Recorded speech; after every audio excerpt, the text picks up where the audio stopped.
प्रिय छात्र छात्राओं, आइए अब हम 10वीं कक्षा के जो हिंदी किताब के अंदर देश प्रेमी सन्यासी नामक एक निबंध है, उसको हम आज चर्चा करेंगे। यह निबंध स्वामी विवेकानंद जी के जीवन से लिया गया है। उनके जीवन से हमें कौन कौन सी प्रेरणा मिलती है उसके बारे में हमें बताया गया है।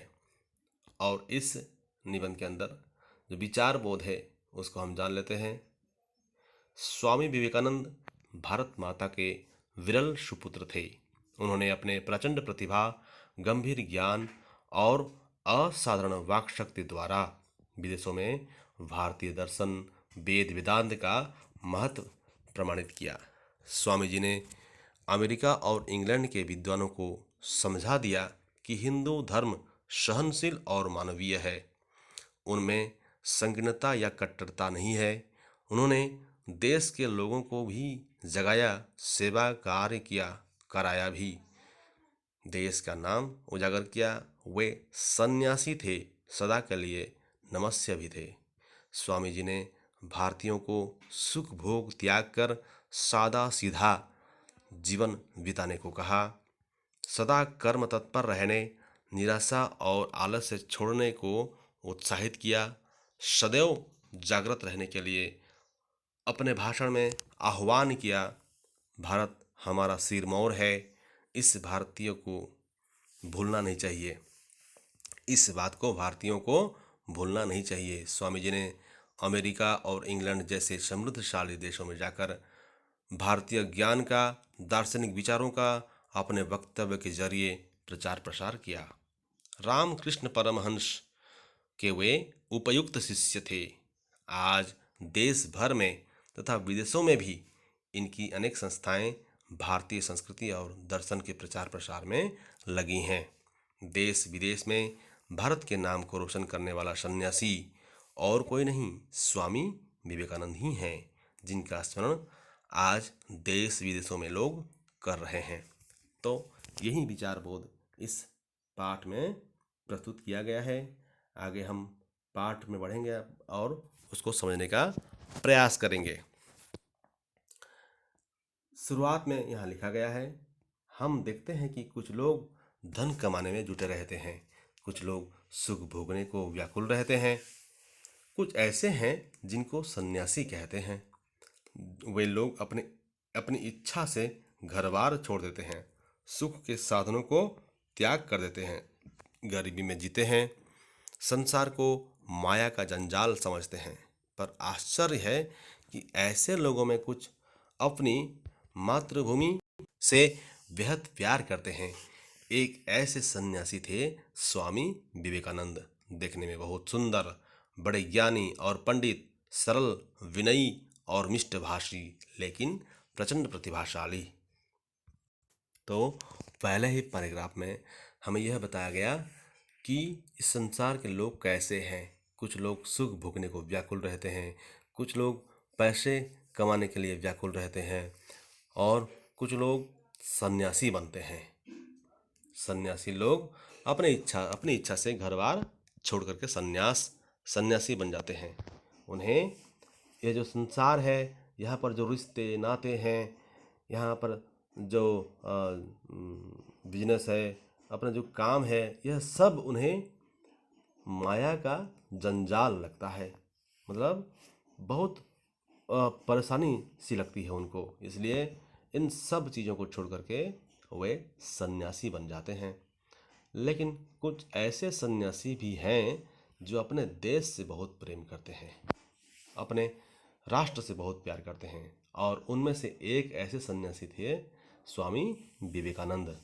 यह इंट्रोडक्शन है, इस चैप्टर को स्टार्ट करने के लिए यह एक इंट्रोडक्शन है, और लास्ट में स्वामी विवेकानंद का नाम आता है।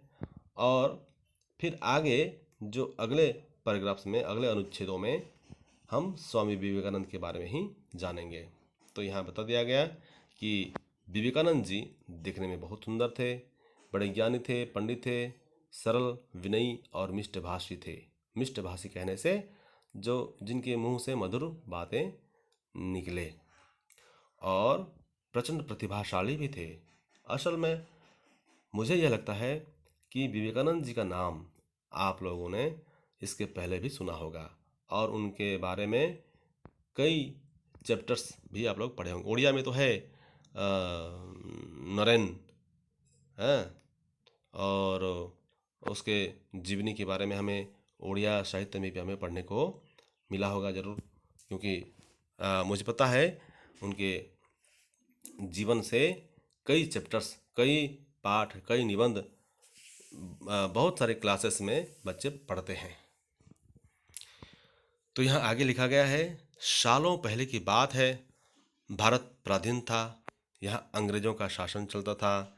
1857 में लोग एक बार कोशिश करके पराजित हो गए थे, जिसको हम सिपाही विद्रोह कहते हैं। निराशा, आलस्य और कर्महीनता में डूबे हुए थे। ऐसे समय स्वामी जी ने अपने देशवासियों को ललकारा। मतलब उन्होंने अपने भाषणों में अक्सर कहा करते थे, क्या, मेरे प्यारे देशवासियों, उठो, जगो, जीवन का वरदान स्वतंत्रता है, उसे प्राप्त करो। मतलब आज़ादी को वे वरदान समझते थे। आज़ादी से रहने के लिए सब किसी का हक है, हर किसी का हक है, इसको आप लोग प्राप्त करो। गर्व से कहो कि मैं भारतीय हूँ, हर भारतीय मेरा भाई है, भारत मेरा जीवन है, मेरा प्राण है। भारत के देवता मेरा भरण पोषण करते हैं, भारत मेरे बचपन का हिंडोला है, मेरे यौवन का आनंद लोक है, और मेरे बुढ़ापे का बैकुंठ है। तो असल में स्वामी विवेकानंद जी के भाषणों में यह स्पष्ट प्रतीत होता था कि विवेकानंद अपने देश को किस तरह चाहते थे, अपने देश को क्या मानते थे। देश उनके लिए सर्वोपरि था। यहाँ उन्होंने कहा भी है कि भारत मेरा जीवन है, गर्व से कहो कि मैं भारतीय हूँ। लोग अपने आप को भारतीय कहने में हिचकिचाते हैं, लेकिन स्वामी जी कहते थे गर्व से कहो कि मैं भारतीय हूँ, क्योंकि स्वामी जी खुद भारत को अपना जीवन मानते थे और कहते थे कि यहाँ के जो देवता हैं वे मेरे भरण पोषण करने वाले हैं, पाल पोष कर बड़े बड़े करने वाले हैं। भारत मेरे बचपन का हिंडोला है। यहाँ हिंडोला का अर्थ आप लोग जो झूला समझें। जब हम बचपन में छोटे से बड़े होते हैं तो हमें झुलाने के लिए जो पालना होता है, जिसमें हमें झुलाया जाता है, उसी को यहाँ पर हिंडोला कहा गया है। तो भारत में ही मेरा बचपन बीता, और मेरे यौवन का आनंद लोक है, और मेरे बुढ़ापे का बैकुंठ भी यही भारत है, ऐसे कहा करते थे। एक बार स्वामी जी अमेरिका गए, वहाँ बड़ी धर्म सभा हो रही थी। उन्होंने बड़े मर्मस्पर्शी वाणी में भारत के धर्म, आचार विचार, ऋषि मुनियों के चिंतन, आध्यात्मिक दृष्टिकोण का महत्व प्रतिपादित किया। अपने सुंदर, सरल, अर्थपूर्ण अंग्रेजी भाषण द्वारा स्वामी जी ने सबके दिलों को अभिभूत कर दिया। यह बात, इस घटना को आप लोगों ने ज़रूर सुना होगा, ऐसा मुझे पूरा विश्वास है कि स्वामी जी एक बार अमेरिका गए थे, और वहाँ की जो धर्म सभा हो रही थी उसमें उन्होंने जो भाषण दिया, तो इनके भाषण के लिए जो समय स्थिर किया गया था कि मात्र 3 मिनट, तो उससे शायद उससे भी कम, लेकिन जैसे ही स्वामी जी ने अपने भाषण में प्रारंभ में कहा, मेरे प्यारे भाइयों और बहनों, इसको अंग्रेजी में उन्होंने कहा होगा, मेरे brothers and sisters of America, ऐसे उन्होंने स्टार्ट किया होगा। और इस तरह के अभिवादन सुनकर वहाँ जितने लोग थे उनमें इस तरह से तालियां बजने लगी कि वह तालियां उन तालियों का क्रम 1 मिनट तक पूरा चला। ऐसे हम लोगों ने पढ़ा है और सुना है। तो वहाँ पर उस धर्म सभा में जितने लोग थे सबको अभिभूत कर देने वाले भाषण स्वामी जी का था। स्वामी जी एक साल इंग्लैंड में भी रहे। वहाँ भारत के मालिक अंग्रेज विद्वानों को अपनी विद्वत्ता से प्रभावित किया। एक बार इंग्लैंड भी गए थे। जिस वक्त अंग्रेज लोग हमारे देश में शासन करते थे, उसी वक्त वह इंग्लैंड जा कर के इंग्लैंड में वह उन्होंने दिखा दिया कि भारत के लोग भी इतने विद्वान हो सकते हैं, और अपने विद्वत्ता से, अपने ज्ञान से अंग्रेज लोगों को भी प्रभावित उन्होंने किया। वे भी मान गए कि भारत में गरीबी भले ही हो, लेकिन वह ऊंचे विचारों और चिंतन के धनी हैं, अगुवा हैं। स्वामी जी ने अपने असंख्य अनुयायियों को मानव सेवा, ज्ञान तथा धर्म प्रचार में लगाया। अनुयायी कहने से चेले, तो स्वामी जी को भी बहुत लोग गुरु मान करके उनकी बातों को आगे बढ़ाने के लिए विभिन्न प्रकार की चेष्टाएं करने लगे। और स्वामी जी ने भी उन चेलों को मानव सेवा, ज्ञान और धर्म प्रसार में लगाया। रामकृष्ण परमहंस उनके गुरु थे।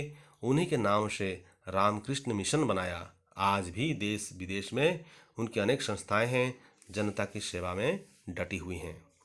देश विदेशों में भारत के नाम को रोशन करने वाला स्वामी जी जैसा दूसरा कोई नहीं दिखाई देता। देश को आज़ाद करने में, उसे सदा जागृत रखने में ऐसे सन्यासियों का बड़ा योगदान रहा है।